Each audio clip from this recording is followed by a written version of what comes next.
कि आज का दिन 15 अगस्त के दृष्टि से जब हम सोचते हैं तो बहुत महत्व का है। यही 9 अगस्त आज का दिन, जिस दिन पर अंग्रेजों को बताया गया था इसी मुंबई से कि आप चले जाओ, तो 9 अगस्त को तो हर साल हम अगस्त क्रांति मैदान में जाते हैं। और फिर 15 अगस्त आ रही है, 6 दिन के बाद आएगी। उसकी 2 विशेषताएं। एक विशेषता ये है कि भारत सरकार ने अभी देश को आज़ाद होकर 75 साल हो गए हैं। अमृत महोत्सव वर्ष करके हम मनाते थे, तो अमृत महोत्सव का आखिर का स्वतंत्रता दिन यह आज की दृष्टि से सोचेंगे, लेकिन उसमें केवल कुछ लोगों के भाषण ये न रखते हुए समाज को जागरूक करने का जो कार्य रखा है वह 3 दिन चलने वाला है, 13, 14 और 15। और हर घर पर तिरंगा ध्वज फहरना चाहिए, इस प्रकार की बात है।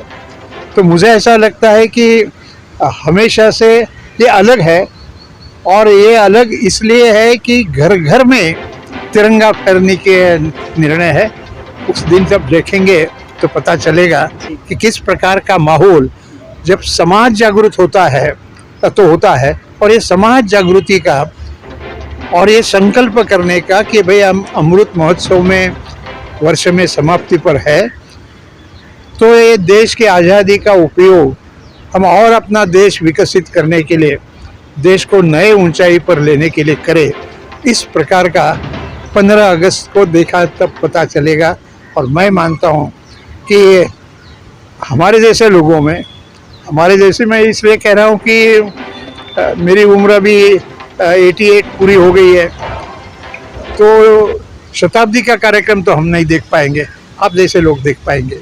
लेकिन 75 साल में हमने ये देखा अमृत महोत्सव में, उसका एक आनंद है, तो सबको मिलेगा। और वही अपने देश के लिए, स्वतंत्रता के लिए जो कुर्बान हुए हैं, उनको याद रखकर अपना देश और कैसे बड़ा हो जाए, इसका प्रयास करने का संकल्प इसी समय पर किया जा सकता है। हर घर पर तिरंगा जब फहरेगा तो पता चलेगा कि आज़ादी का मतलब क्या है, राष्ट्र ध्वज का मतलब क्या है।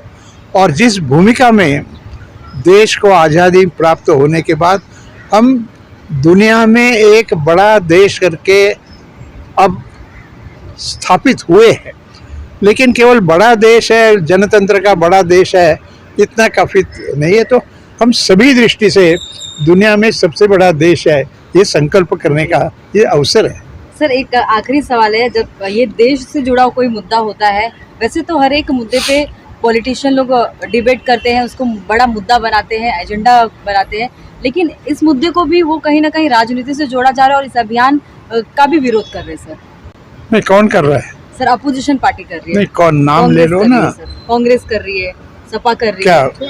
देखिए, ये बड़ा दुर्भाग्य की बात है कि यदि कोई इस प्रकार का विरोध करता है तो उसको देश मतलब क्या है, राष्ट्र ध्वज का क्या महत्व है, ये समझता नहीं है, ऐसा माना जाएगा। और ऐसे लोगों की ओर हमने उपेक्षा करनी चाहिए।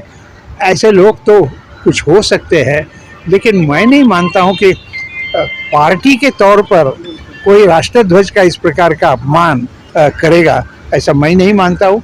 किसने सोचा होगा तो वो अभी भी 3-4 दिन है, अपनी भूमिका बदल सकते हैं और राष्ट्र ध्वज को वंदन करने का कार्यक्रम कर सकते हैं। बहुत बहुत शुक्रिया सर।